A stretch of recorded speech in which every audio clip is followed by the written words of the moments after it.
দিন ঝড় বাদল হয়েছেন, তুমি যেই হও না কেন সাধু দর্শন পাওয়া মাত্রই মনে করবে তোমার কোটি কোটি জন্মের দুর্ভাগ্য তিরোহিত হয়ে ভগবান কৃপা তোমাকে লাভ হলোই। এটা তুমি মনে করবে। এরপর একটা কথা, সাধু দর্শন হওয়ার সঙ্গে সঙ্গে তাই সাধু তোমাকে দর্শন করো আর তুমি সাধুকে দর্শন করো। আগুন তোমার গায়ে পড়লেও পড়বে আর আগুনে তুমি পড়লেও, সাধু তোমাকে দেখলেও যে ফল আর তুমি সাধুকে দেখলেও একই ফল। কখনো কোনো ক্রমেই যদি সাধু দর্শন হয় তাহলে মনে করবে তুমি যাই হও না কেন, পশু পাখি কীট পতঙ্গ স্থাবর জঙ্গম যাই হও না কেন, মনে করবে তোমার কোটি কোটি জন্মের কর্মফল তিরোহিত হয়ে ভগবত তৎকর্ম ওই জন্মেই তোমার লাভ হবে। এরপরে একটা সময় তাই 5 মিনিটও লাগতে পারে, 10 মিনিট, যদি 1 মিনিট।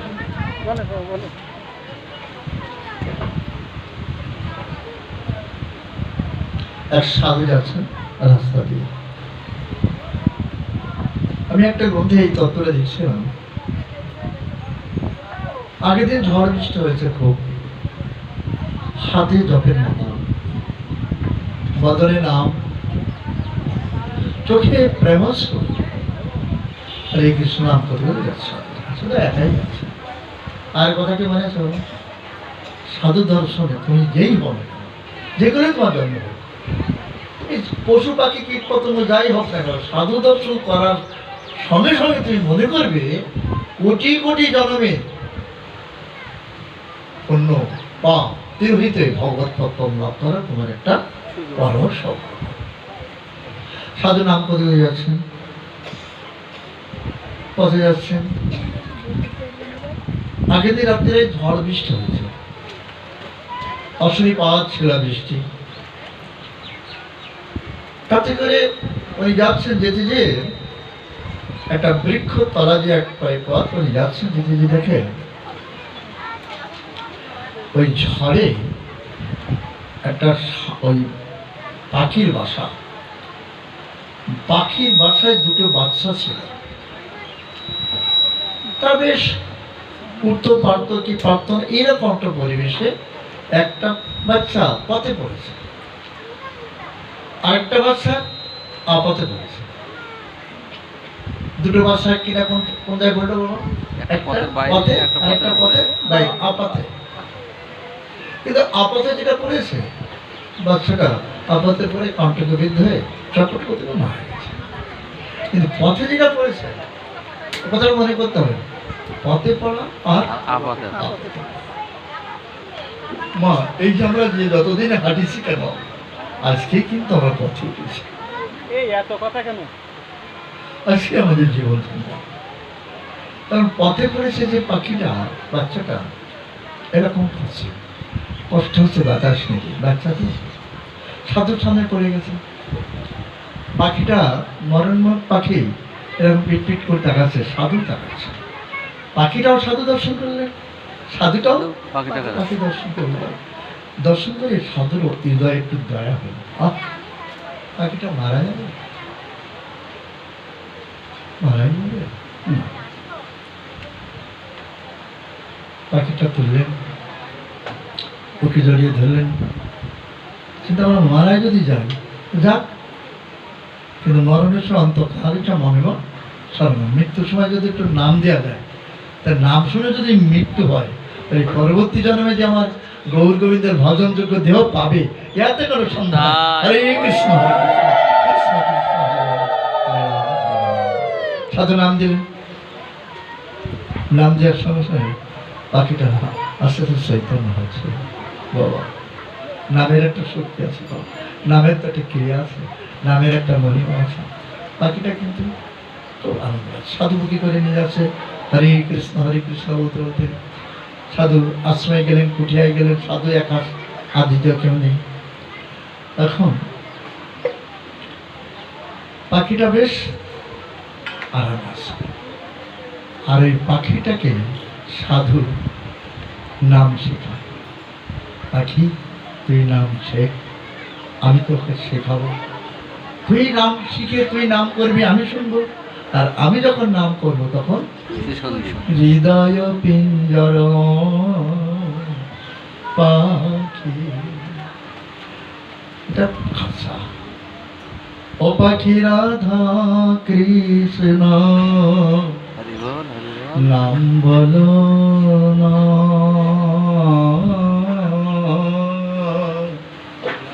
তুমি হৃদয়ের পাখি, তুমি রাধা কৃষ্ণ নাম বলো, তুমি বলবে আমি শুনবো, আর আমি বলবো। পাখিটা কিন্তু বলি ধরা শিখলো। যখন বলি ধরা শিখলো, সাধু চিন্তা করলেন এই পাখি তো আর এইভাবে রাখা যাবে না, আমার বলি ধরা পাখি, নাম বলা পাখি, এইভাবে রাখলে পাখি চলে যায়, ও নাম বলবে আমি শুনবো। তখন একটা সুন্দর করে একটা বাঁশের খাঁচা ওর ভেতরে ঢোকায়। পাখিকে সত্যি এত সুন্দর নাম করে প্রাণ। আচ্ছা নীলকমল, তুমি যখন নাম করো তখন তুমি করো না, তোমার হৃদয়ের পাখি করে। নাম হৃদয়ের পাখি না করলে ওই হৃদয়ের পিঞ্জারের পাখি দিন উড়ে যাবে, সেদিন আর নীলকমল আর কোনোদিন ফিরে আসতে পারবে না। সাধু পাখি এত সুন্দর নাম করে সাধু। মনে আছে তো এই পাখিটা কোথায় পড়েছিল? পথে। মহাজন জীবগত পন্থা, মহাজন বলেছেন জীব তুমি সকল জীবের শ্রেষ্ঠ জীব, তুমি মরো যদি, মৃত্যু হয় যদি, পথে পড়ো, পথে পড়েও যদি মৃত্যু হও, যদি সাধু সঙ্গ হয়ে যায়।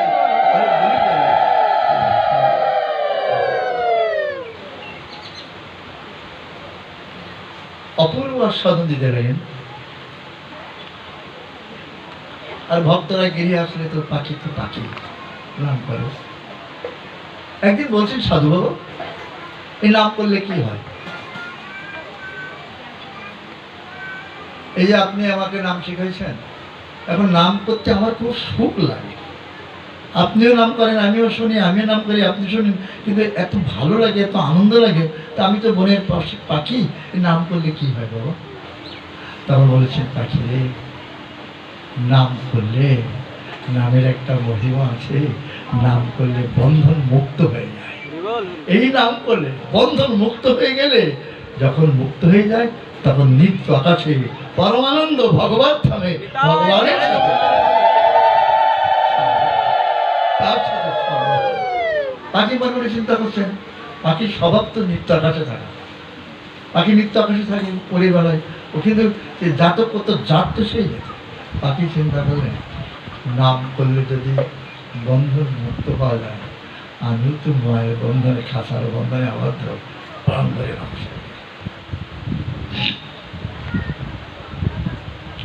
তারপরে এইভাবে নাম করে সাধু বান্ধব, হরে কৃষ্ণ কৃষ্ণ কৃষ্ণ হরে হরে রাম নাম চলছে।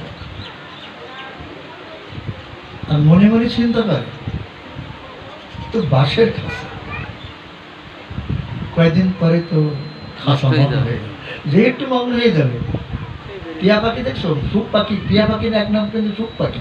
তো ওই সুখ পাখি, ওই পাখিটার নাম হলো সুখ পাখি, টিয়া পাখি। ওই চিন্তা ওদের পড়তে গেল, একটু মগ্ন হয়ে গেলে যদি আমি কোনো রকম যদি কামড় দিই, ভেঙে যাবে, আমি বেরোয় যাবো, যাবো তেমনি যাবো না, খাঁচা থেকে বেরিয়ে যাবো তেমনি যাবো না, সঙ্গে করে নামকেই দিয়ে যাবো, নাম প্রভুকে সঙ্গে রাম ধরে নাম। হঠাৎ করে ওই সাধুর আশ্রমের পারে যে হাতিতে করে রাজা যাচ্ছেন, তখন এরকম ট্যাক্সি ফেক্সি না, তখন হাতিতে চলতেন রাজারা, ঘোড়া গাড়িতে চলতেন, ঘোড়ায় চলতেন। তখন রাজা সাধুর আশ্রম থেকে চিন্তা করলেন তাহলে সাধু দর্শন করে যায় একটু। আবার পৃথিবীতে আছে, ভাগবত আছে, গীতায়ও আছে যে রাজদর্শনও কিন্তু ভগবতকে বলা হয়। তাহলে সাধু চিন্তা করছেন, রাজা চিন্তা করছেন সাধু দর্শনে ভগবতকে বলা হয়। তখন রাজা যখন আসছেন, সাধু রাজাকে দর্শন করলেন, মানে গেলে আমারও পরামর্শ রাজদর্শন। সাধু রাজ দর্শন করলেন, রাজাও সাধু দর্শন করলেন। যাবার সঙ্গে সঙ্গে রাজা যখন সাধুর কোঠিয়ায় গিয়েছেন, পাখিটা বলছেন হরে কৃষ্ণ হরে কৃষ্ণ, রাধে রাধে, নিতাই নিতাই, গৌর গৌর, হরে কৃষ্ণ। সাধু কোঠিয়ার পাখিটা দেখে রাজা খুব প্রীত হলেন। সাধু বাবা, একটা কথা বলবো, যাচ্ছিলাম জায়গা কিন্তু যাবো না বাবা, তোমার এই পোষা পাখি কৃষ্ণবালা পাখিটা এই অভাব কিন্তু দেবে। রাজা কিন্তু এমনি ফানালির পাখি চায়, কেউ চায়। সাধু বাবা বললেন মহারাজ, আপনি রাজা, আপনার রাজ্যে আমি অবস্থান করি, আপনি কোনো কর নেন না, আর পাখিটা চাইছেন, কিন্তু আমি আমার পোষা পাখি, তারপর আপনি চাইছেন, নাও বলতে পারছেন, এতেও একটু কষ্ট হচ্ছে। আসেন পাখিটাকে রাজার শ্রেয়স্ত দিলেন। মহারাজ নিয়ে যান। পাখির কথাটা মনে আছে? কোন খাঁচায় ছিল? বাঁশের খাঁচা। চিন্তা করেন আমাদের চুপচুপ এই দিয়ে আরেকটু মগ্ন হয়ে গেলে তো আমি এই খাঁচা ভেঙে আমি চলে যেতে পারি, মুক্ত দেশে চলে যেতে পারি। আর যাওয়ার সময় যে সম্পদ পেয়েছে তাদের কাছে এটাই কিন্তু নেই। কত শিক্ষণীয় মা। দেখা আর বেশি সময় আলোচনা করার আর প্রসঙ্গটা নেই। তখন রাজা নিয়ে গেলেন, রাজা নিয়ে পাখিটা 2-3 দিন বেশ সাধু যত্ন করে বললাম। হঠাৎ করে একদিন রাজা চিন্তা করছে, হাই যে পাখি সদা সর্বক্ষণ আমাকে কৃষ্ণ নাম শোনায়, আর সেই পাখির খাঁচাটা আমি বাঁশের ভিতরে রেখেছি, আমার একটু জ্ঞান হয় না। কৃষ্ণ নাম বলার পাখি তো সোনার খাঁচায় রাখতে কি করিস না, কালকে প্রভাতে আমি সঙ্গে সঙ্গে যত টাকা খরচ হোক আমি সোনার খাঁচা করে হরিনাম বলা পাখিকে আমি আদর করে রাখবো। তারপরের দিন কিন্তু সোনার খাঁচা তৈরি করে বাবা, পাখিটাকে সোনার খাঁচা দিয়ে বলেন, পাখি কিছু মনে করিস না, আমি তোর বাঁশের খাঁচা রেখেছি, সন্ন্যাসী নাই অর্থবিত্ত ছিল না, আমার তো আছে, তাহলে আমি তোর মতো পাখিকে আমি বাঁশের খাঁচা রাখবো কেন? সোনার খাঁচায় দিলেন। দেওয়ার পরে পাখি চিন্তা করলেন, সাধুরা মিথ্যা কথা বলে। এতদিন তো মনে করেছিলাম যে আমি এই খাঁচা থেকে, বাঁশের খাঁচা থেকে মুক্ত হয়ে মুক্ত ধামে চলে যাবো। প্রত্যেকে তো আমরা মুক্ত ধামে ছিলাম, সেই মুক্ত ধামের থেকে এসে আমরা এখানে বন্দী আছি। খাঁচা কিন্তু এখানে 4 প্রকার। আমাদের এখানে খাঁচা কয় প্রকার বাবা? 4 প্রকার। বৈশ্য, শূদ্র, ক্ষত্রিয় আর ব্রাহ্মণ। ব্রাহ্মণ সব থেকে খাঁচাটাই দামি খাঁচা। ব্রাহ্মণ দেবতা ভাষার থেকে উচ্চ না, ব্রাহ্মণের খাঁচাটা, তার নিচে আছে ক্ষত্রিয়, তার নিচে আছে বৈশ্য, আর তার নিচে শূদ্র। কিন্তু একেবারে নিম্ন ক্লাসের খাঁচা ছিল হরিবালা পাখি। এবার স্বপ্ন খাঁচার ভিতরে যে বলছে, সাধু মিথ্যা কথা বললো আমার সাথে যে হরিনাম বলে বন্ধন মুক্ত হয়ে যায়, এ কি মুক্ত হলো না আরো বেশি হলো? পাখিটা নাম করার কাজে আর সম্ভব হবে না। কয়েকদিন থাকার পরে প্রভাতে ওই রাজবাড়ির পাশ দিয়ে প্রভাতী কীর্তন করতে করতে যাচ্ছেন। প্রভাতী কীর্তন করতে করতে যাচ্ছেন এক সাধু। ভজ গৌরাঙ্গ জপ গৌরাঙ্গ বল গৌরাঙ্গ নামে, যে জনা গৌরাঙ্গ ভজে সে হয় আমার প্রাণ। সাধু বাবা দাঁড়ো, সাধু বাবা একটু দাঁড়ো। তুমি এত সুন্দর নাম করছো, এত সুন্দর নাম, কি মধুর তোমার নাম। সাধু বাবা একটা কথা বললাম, পাখি সুন্দর, একে তো রাজার বাড়ির পাখি, তারপর সোনার কাছে তুমি পাখি, বলো কি বলবে?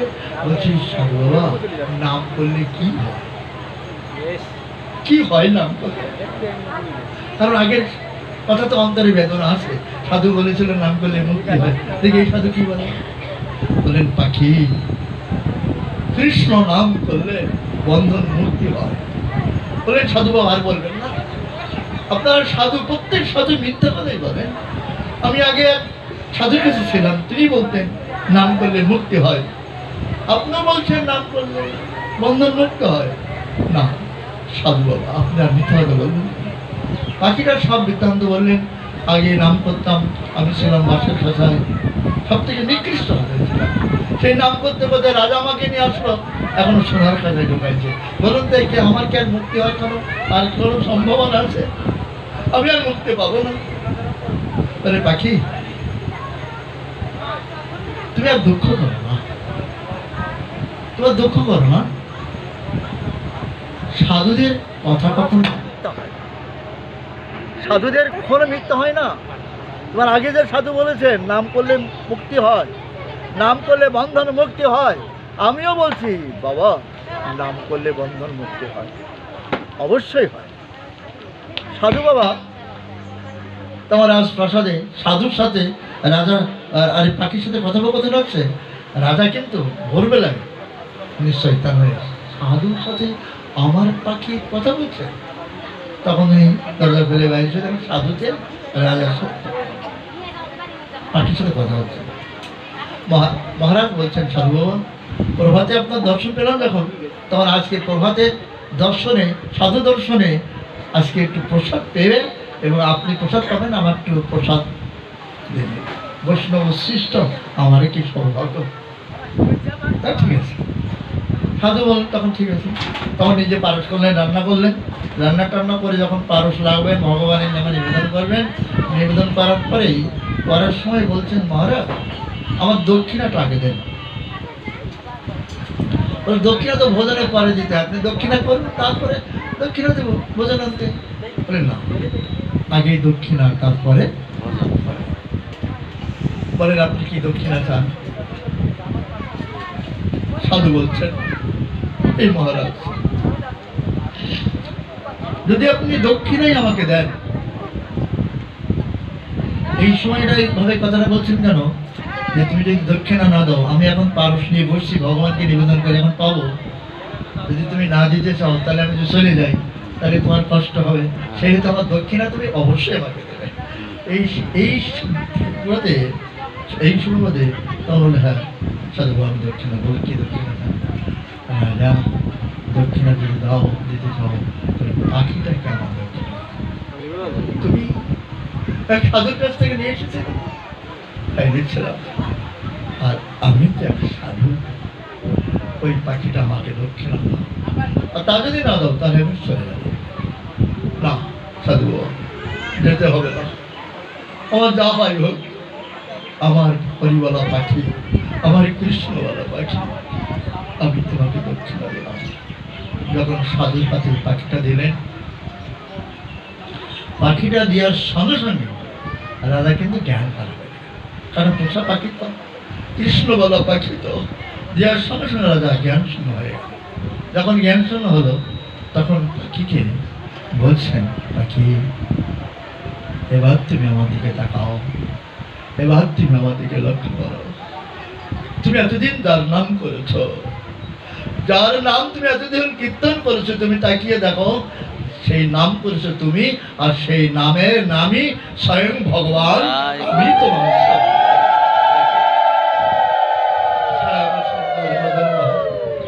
ভাঙ্গ রূপে বদনে মুরলিটা দিয়ে দাঁড়িয়ে আছে পাখির সামনে। পাখি অবনত নেত্রে প্রণাম করছে, সাধুকে দর্শন করছেন।